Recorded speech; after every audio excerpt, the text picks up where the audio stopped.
Hi guys, good evening.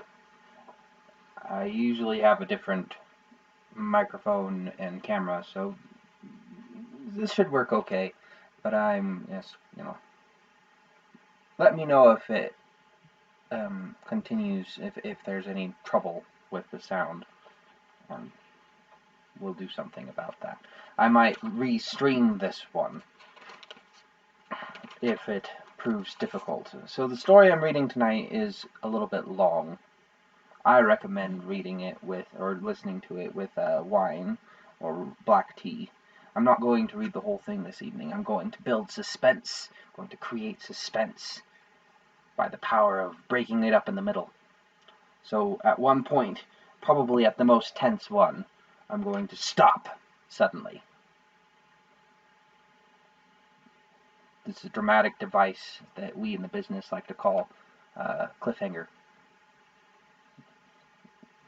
It's a technical term. It was invented by people who hang off of cliffs. I really enjoy this story. It's one of the ones that I quite like. It's not one that it vaguely relates to some of the mythology that I've mentioned in some of the other stories, but it more than anything touches on a greater mythology that I have in not in my novel that has just come out, but in the one that I'm going to be releasing later on. So there you go. This is a taste of a greater mythology. Not necessarily better, just bigger. Anyway, the story that I like, and here we're going to go. Everybody take a deep breath.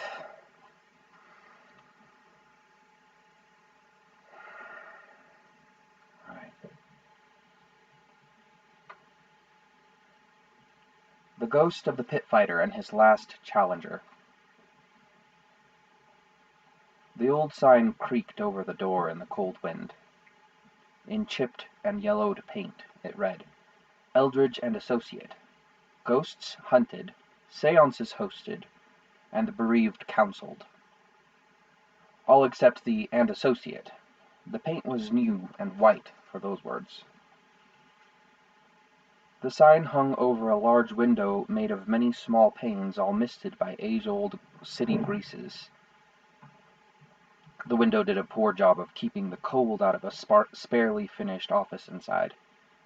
Wickham Eldridge, the ghost hunter, sat there, his quill scratching away in a notebook.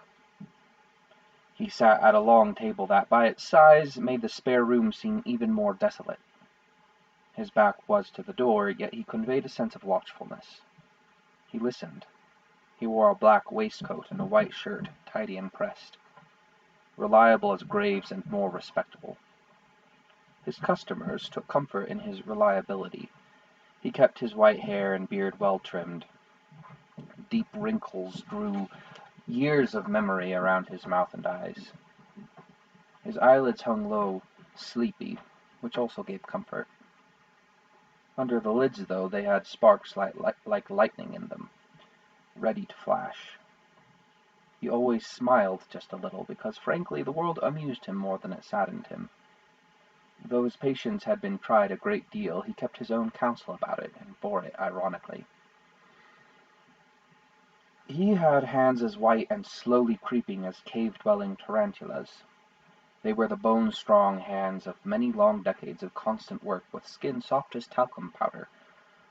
In one of his hands he held a jar with a little sawdust in the bottom and a dull gray tie-pin in the sawdust. With his other hand he wrote in a notebook. His quill's irregular tempo gave a melody to a clock ticking in another room. The page he wrote had the heading, Alvin Algology. The notes Eldridge was writing were things like, Mr. Algology's ghost hardly put up a fight. He seemed quite as prepared to go on as might be expected from a man several months deceased. The tie-pin nestled in a more than usually brooding way for those who could see it. It was the effect of a tethered ghost haunting it. Such objects had greater weight in the soul.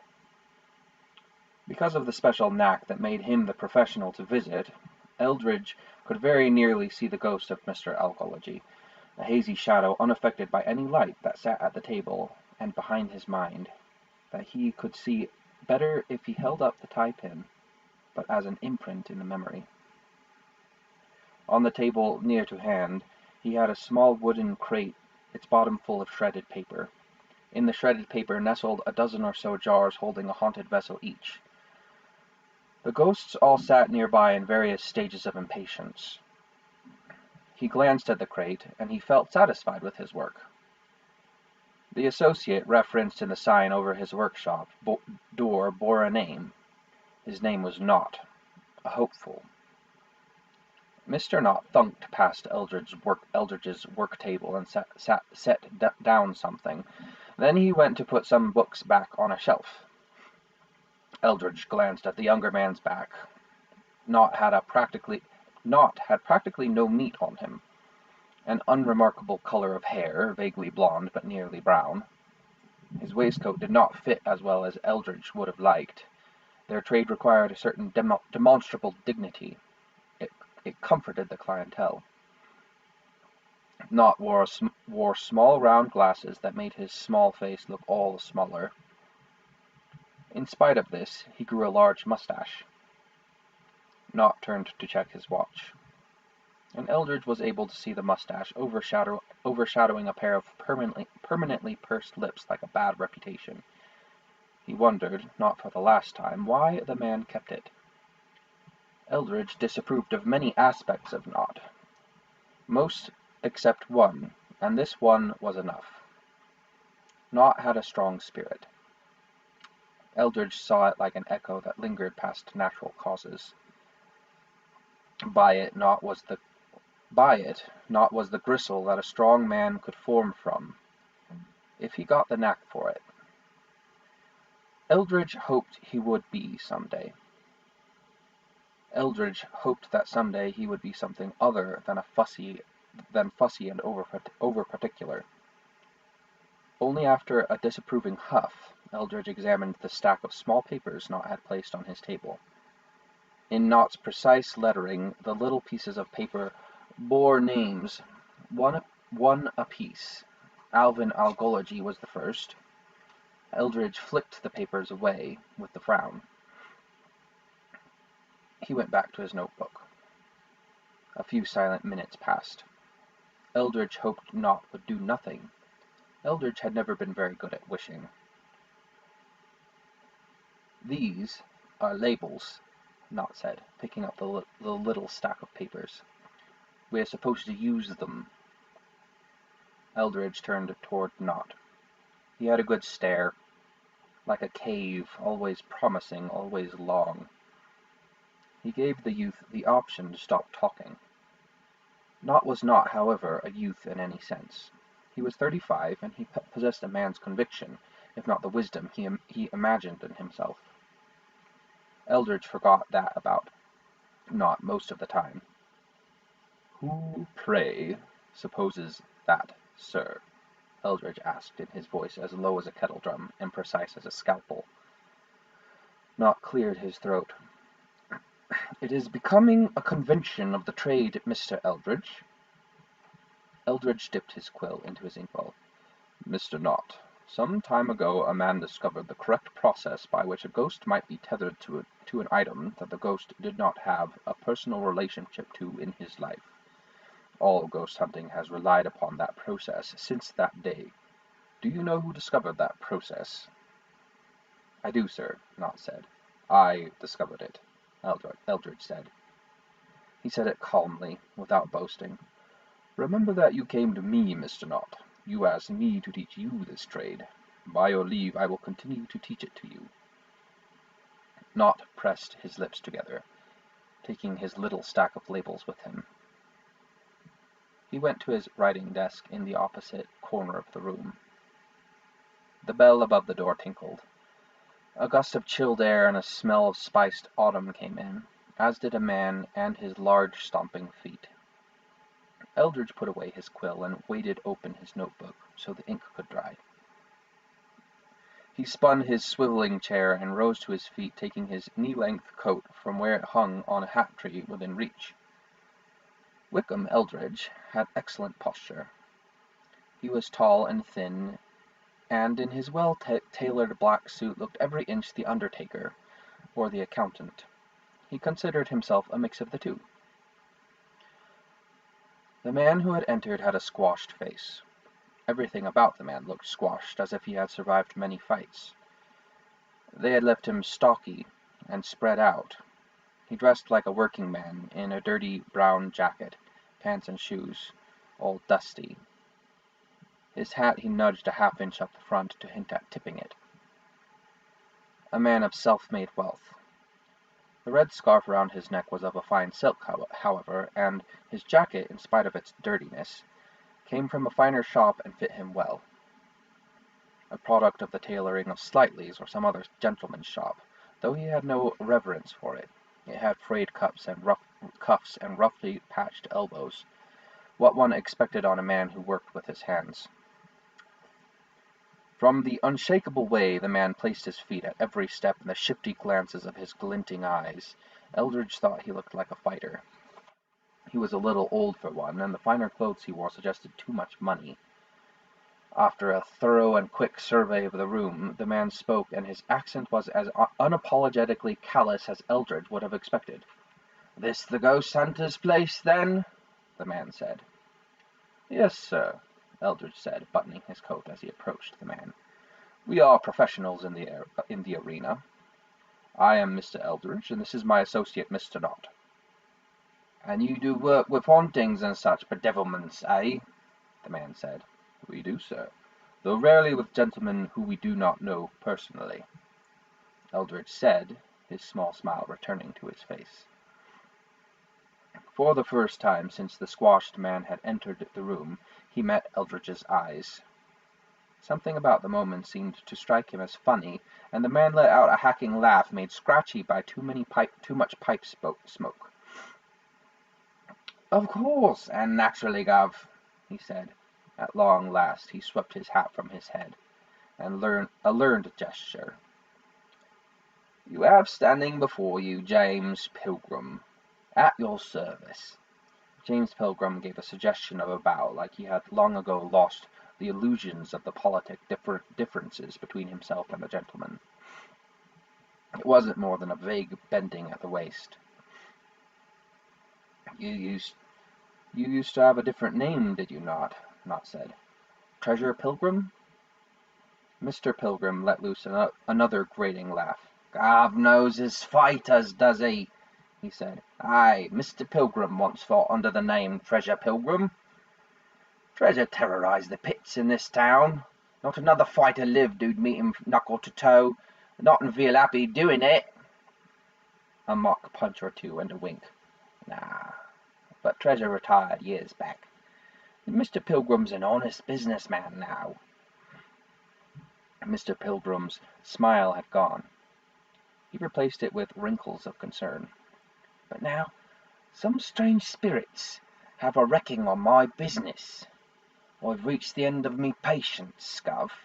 Mr. Pilgrim has no end of patience and all." "Quite," Eldridge said. He smiled. "Would you have a seat, Mr. Pilgrim?" He gestured to two leather chairs that sat either side of a small table near the middle of the room, islands in the wide floor. "Your notebook, Mr. Knott?" "Yes, Mr. Eldridge," Knott said. He took his notebook and a pencil from his pocket and made a note at the top of a new page. "Now, Mr. Pilgrim," Eldridge said. He took a seat in one of the chairs and, crossing his ankles and interweaving his fingers, "Tell us the story." "I know where to start." Mr. Pilgrim held his hat in one hand and scratched his forehead. He sat in the other chair facing Eldridge. "Not sure if I've the nerve to start there, eh?" "We are professionals, Mr. Pilgrim," Eldridge said. "Pray do not feel uncomfortable telling us any details." Mr. Pilgrim nodded. He frowned. His jowls turned handfuls of wrinkles. "Do you remember the first time a ghost gave you the shakes?" he asked. "Everyone has a first time in this world." Eldridge nodded. "I forgot my first time." Mr. Pilgrim said. Fell to a gloomy cold. Always giving me goose flesh. Not unexpected, eh? Pilgrim learned his knocks on the streets. Everyone died there. This brought another laugh out of Pilgrim. It disappeared to a frown again before he kept talking. I got woke up to an old memory by our new ghost. I know how young Jimmy Pilgrim feared the first ghost he saw. Knott made a note. Mr. Pilgrim continued his story. His brow furrowed, and his gaze stayed down as he remembered. Like I say, I'm a businessman now. I run a fighting arena in Roseboro Street. Clean and honest a pit as any man could expect in a pit. That is precious little. I'd never be anything but square about that.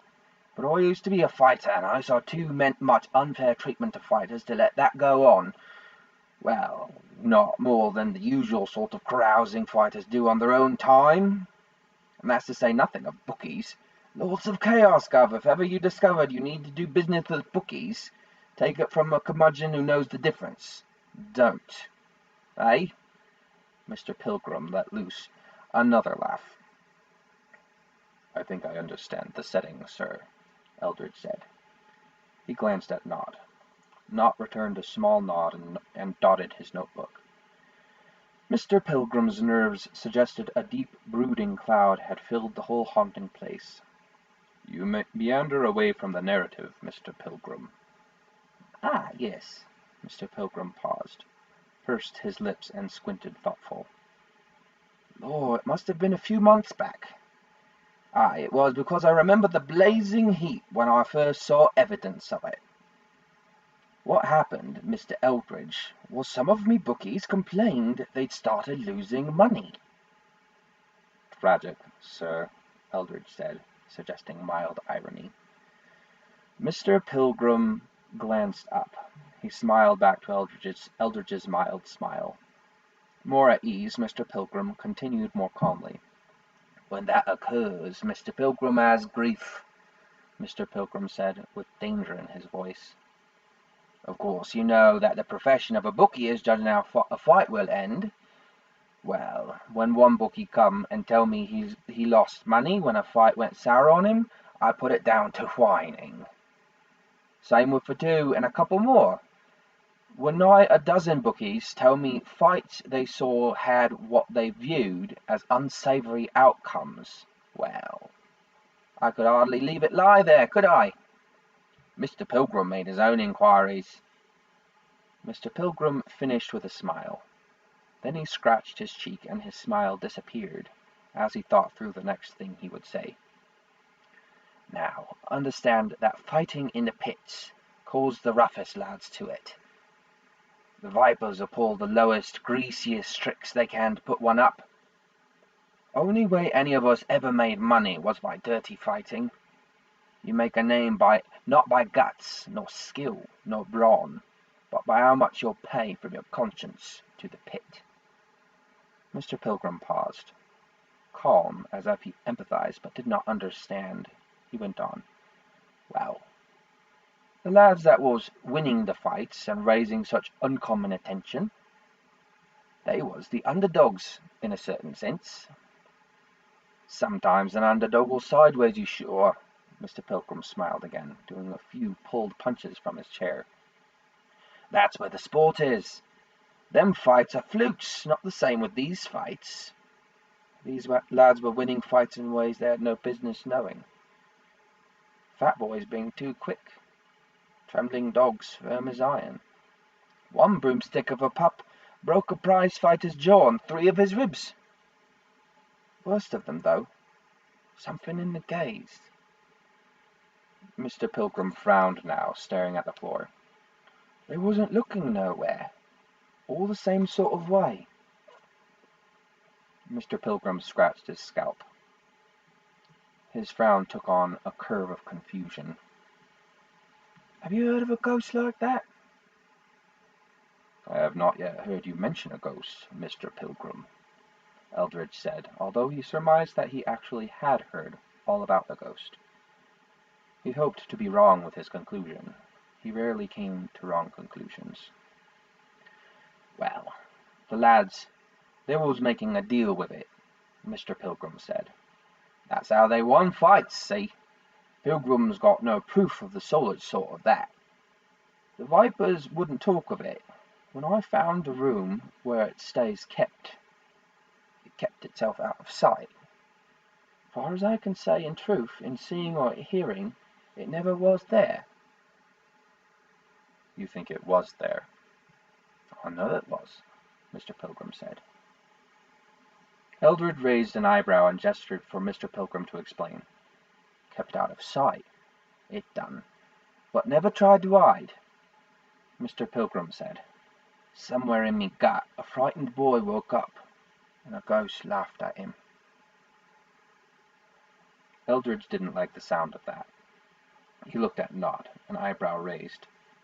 Nod nodded, scratching away at his notes. "You said that the fighters make deals with the ghost." Mr. Pilgrim nodded. "Heard 'em chatting on that. So'd me valet." Eldridge smiled at the thought of Mr. Pilgrim keeping a valet. "What kind of payment do they offer in exchange?" Mr. Pilgrim gave a dismissive flick of his fingers. "Keeping that mums, they be. What sort of thing can a living man pay a ghost and all?" "What sort indeed?" Eldridge stroked his lips with his fingers. "Is that the whole story, Mr. Pilgrim?" Nod asked. "It is," Mr. Pilgrim said. "The situation, it ain't good for business. It ain't good for my clients. It just don't feel right." Eldridge nodded. A quiet moment crept on. Eldridge cleared his throat. "We shall consider our services engaged, Mr. Pilgrim," Eldridge said. "We shall need to see the work of this fighting ghost." Now you make it too easy, Gov," Mr. Pilgrim said, his snaggletooth grin broad as a crooked voice.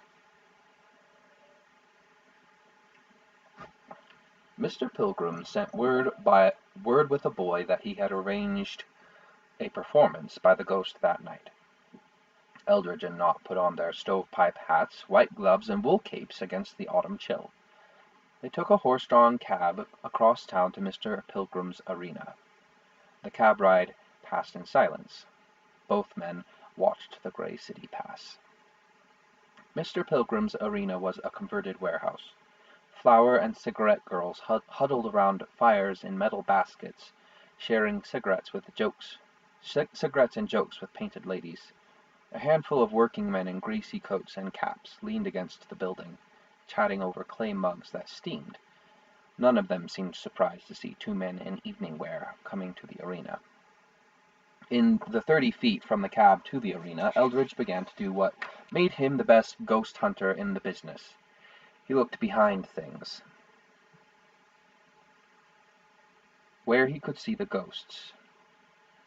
Due to an unfortunate experience as a child, Eldridge stood halfway past the world.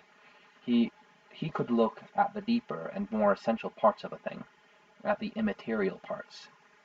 It used to be a struggle. When he was a child, it had confused him. Recently, it had started becoming more of a struggle to stop. Looking beneath the material and into the ghostish felt like letting his concentration lag. He never confided that in anyone. It quite disturbed him. He slipped out of the autumnal cold on his skin and into a quieter cold in depths. His bones rattled with it, sights and sounds subdued, taking second place to their echoing insides. Inanimate things grew starker. They edged from wisps and suggestions toward dark and static outlines. He could see all the people still, but he saw them as undetailed shells. Now he saw their ghosts as their more vivid parts. Like so much cobwebbing of smoke and gossamer darkness, the ghosts communicated by furtive glance and obscure gesture, responding to and confused by each other, and the acts in the material world. Any light of the 100 candles and oil lamps, any heat and smell of straw and sweat from the The door of the arena arrived on Eldridge's eyes and ears and nose as a crinkling behind what felt more real. Material things grew less important. Meaning and material inverted. Things meant more and felt less. He still perceived sensible things, but only insofar as they affected his soul. Bad smells disgusted him, loud noises irritated him, and the hints he could hear of raucousness reminded him of his younger days. The meaning weighed more than the smells, sounds, and sights. A pair of thick-soled men flanked the door, their ghosts hardly moving clouds. The taller of the two wore a finer coat and a bowler hat. Eldridge looked closer at the material part to see he had a mustache with waxed curls, as wide as his face. He knuckled his forehead at the sight of Eldridge, just barely tipping his hat. "Mr. Pilgrim's expecting you," the large bouncer said. His ghost behaved almost exactly the same as his material part, solid and with limited expression. "And your name?" "Oldham," Oldham said. "Mr. Pilgrim's valet." "Thank you," Eldridge said. "My associate will follow me in a few minutes." Eldridge said, gesturing with his stick back to where Not asked questions of the people just outside the door of the arena. "See that he finds me, would you?" "We'll see to it, Gov," the bouncer said. He said a few hushed words to the other bouncer, prodding a thumb at Not as he did. The second bouncer's ghost did a lot of looking back and forth, evaluating the situation. The bouncers nodded at each other. The larger bouncer led Eldridge inside. They walked through the arena. Ghosts looked at Eldridge, their bodies only half as interested. There was a crowd, and the crowd was excited, drinking and cheering. To Eldridge they loitered around in dimness. Light had a ghost. Everything had a ghost. The ghost of light was a thin, ambient shadow cast by nothing. The ghosts of chairs, tables, cups, walls were a complex, if thin, stew of the soaked-in emotions people felt about them. Eldridge took extra care not to walk into anything. The ghosts of material things looked so insubstantial, and he saw their material parts only with effort. He watched the dark mists of the building cause obstacles to the cobweb and gossamer souls of people clinging to their bodies. Almost every ghost looked directly at him, and with wide eyes and gaping jaws. They knew he could see them, but they did not know what to make of it. They lived such lonely lives. Only one thing usually looked directly at the ghosts still clinging to bodies. Ferryman, the ghost of death. Come to collect.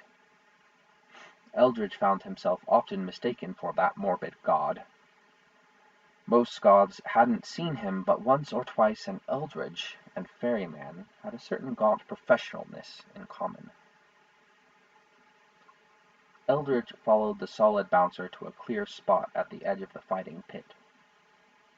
Peering in, Eldridge watched the fight start.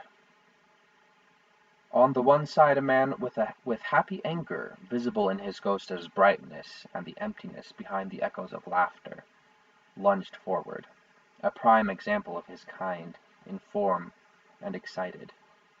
Eldridge only had eyes for the other fighter. White mist clung to the thin pit fighter. Even at this distance, Eldridge could smell the chalk in the mist. It made thin veins around the fighter's hands and feet. The ghost steered, and it obscured the fighter's face. From Eldridge, not from anyone else. Holes replaced his eyes, and instead of a mouth he had a grin with no mirth.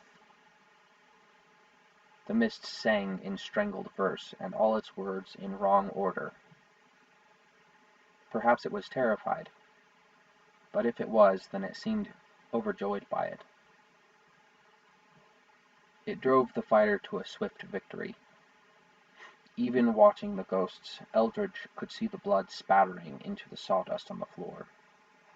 The ghost of the pit fighter turned its empty eyes on Eldridge. Those unfamiliar with being seen noticed those who watched them. If it felt anything, the caves in its face had nothing to say. Its smile grew wider and wider. There are 3 kinds of ghosts. The first kind is the ghost that comes from things alive. People have them. Cats have them. Trees have been known to have them. Living things die, and it matters when they die, and in the world where Eldridge worked, they sometimes needed help, even when they were tired. They come from people. The second kind comes from the strength of things alive. Imbued with a kind of life force, some objects have ghosts, and it matters when they die. Although they tend to linger, they tend to be benign. They're pale and vague, and they come from people too. The third kind of ghost was never alive, and they were supposed to be theoretical. Eldridge had no idea where they came from. He didn't even know what they were. It breathed its cold, non-existent breath in Eldridge's ear. "I know you," it didn't say. Eldridge strode back through the arena toward the exit. He frowned, in part because it always gave him a pain between the eyes to pull himself out of it and start looking at the world as given again. The room had far more light than Eldridge had supposed. The brightness irritated him. As Eldridge swept toward the door, he spotted Nott hustling in the opposite direction. Nott had his gaze tight on his little notebook, and was liable to miss seeing Eldridge. Eldridge turned to head the younger man off. "We're leaving, Mr. Nott," Eldridge said. Nott fell into step with Eldridge without looking away from his notes. "We are not dealing with the average sort of ghost," Nott said. His voice hurried and low, almost as if he spoke to himself. "The degree of ambient unsettlement is higher than usual, but the individual instances of fear have hardly charted. The ghost's inclination to interact only with the underdog fighter is telling. It's like the power. It likes the power, a dominant spirit. I think the most relevant thing I discovered was the manner of bartering token the ghost asks of the fighters. Rumors and gossip. The farther flung the rumor's source, the better the ghost repays the fighter. This ghost is actively looking for something, Mr. Eldridge. And we are leaving?" While Nott spoke, Eldridge led the way back into the street. A hesitancy of snow had begun falling from the sky. He signaled for a cab from the scattering of them in the main road. One cantered over to them. Eldridge frowned down at Nott. Nott's brow wrinkled, his lips curled in befuddlement. "There's so much left to be discovered," Nott said. "We're not taking the job of Mr. Nott," Eldridge said. He swung himself up into the cab that arrived. Slower, Nott followed. He didn't put his notebook away. Most of the cab ride, the only sound came by clattering of wheels on cobble and clatters and jangles coming from the horses' movements. Nott spent the ride trying not to speak. Eldridge could tell. The younger man's curiosity scratched like a sound. Eldridge was nearly 90 years old, though, and hardly felt he needed to respond to such things except in his own time. Eventually he did. When the cab made the third-to-last turn before reaching the chambers of the ghost hunters. "Do you remember your history from school?" Eldridge asked. Nott nodded. "Do you remember the story of Twig Lithmark?" "The Draugr," Nott said. "The dead and walking soldier." "The Draugr represents a more than usually strange puzzle for the ghost hunter," Eldridge said to the world outside the window. "How do you exorcise a spirit that haunts its own body?" Nott said. The question was rhetorical. It was the name of the chapter in Drummond's Spirits and Memories Living with the Dead that attempted to talk about the subject. Drummond came to the same conclusion most ghost hunters did when approaching the subject. Nobody knew. "Lithmark, if you recall, was a particularly difficult example," Eldridge said. "Bound with his own mind by necromancers who had helped from the god of death," Nott said. Nobody knew how to unseat him. The willing Draug are hardly an easy puzzle. No. A ghost bound to its own body. Neither impossible nor entirely uncommon, but difficult. Do you know about the Draug's opposite? We have a name for it. The opposite? What do you mean? A ghost never bound to a body at all? A ghost that never had a body. After a pause long enough for the discomfort to fester, Knott said, That's a poltergeist. But nobody liked poltergeists. They couldn't be reasoned with. They didn't want in the same way. Lithmark wasn't your usual Drauga, Eldridge said. That's what I remember. Knott's lips curled, hiding behind his big mustache, his thoughtful face. There aren't many unusual poltergeists, but there are some. Knott looked at the crystals of ice beginning to freeze at the edges of the carriage window, such as Jack Frost. Such as he, Eldridge said in a voice of distant thunder. Eldridge considered explaining then that part of his own ghost had been captured by Jack Frost on the coldest night in several centuries, a night that had changed Eldridge in many ways, claiming someone dear to him and setting the course of his life ever since. He considered saying that he was in fact partly dead after that night, a sacrifice that had let him survive and turned him into the ghost hunter that other ghost hunters called on for help.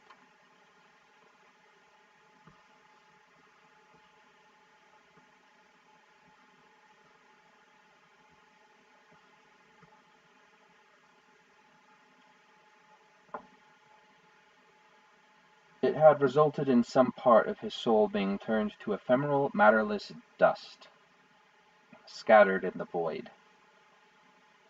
It had not been pleasant, because he had anchored himself. His soul and body had remained a piece. He didn't know how much of him remained inside, though, and did not wish to discover it. He's defending this fighting ghost, Knott asked. He is the fighting ghost. Another pensive silence ascended. The cab made the last turn onto their street.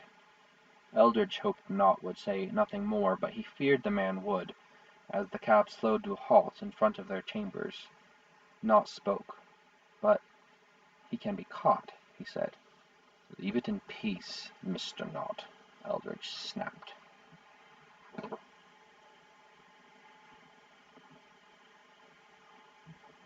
Dun, dun, dun. Yes, that's where I'm going to stop. Tune in again next week for the conclusion.